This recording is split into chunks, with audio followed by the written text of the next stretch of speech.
ভিডিওতে তো দেখিয়েছিলাম যে মা আমাদের বাড়িতে চলে এসেছে। তো এবার পুজো স্টার্ট হবে, মানে ঘর ডোবানো হয়ে গেছে। এবার মানে যারা ডন্ডি কাটার ছিল তারা ডন্ডি কাটবে। আমার মা, আমার বড় মা, আমার মাসি, আমার বৌদি, 4জন মিলে এবারে ডন্ডি কেটেছে। মানে ওদের মানত ছিল আর কি, সবার মানত ছিল, তো ওরা মানে ডন্ডি কেটেছে আর কি। তো এবার এখন দেখো পুজো শুরু হয়ে গেছে, পুজো অর্ধেক হয়েও গেছে, বুঝতেই পারছো তোমরা। তো এই যে এখন করছে আর কি, আরতি করছে। পুজো শেষের দিকে এবার হোম হবে আর কি। তো এই যে দেখো হোম এখন শুরু হয়ে গেছে, হোম হচ্ছে।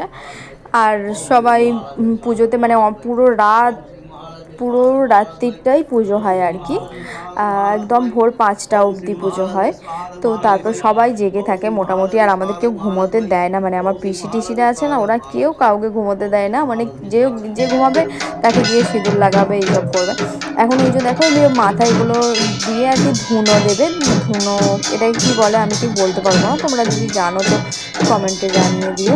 এটা আমার বড় মা পুজোয় বসেছে আর কি। আগে আমার ঠাকুমা পুজোয় বসতো, এখন আমার বড় মা বসে।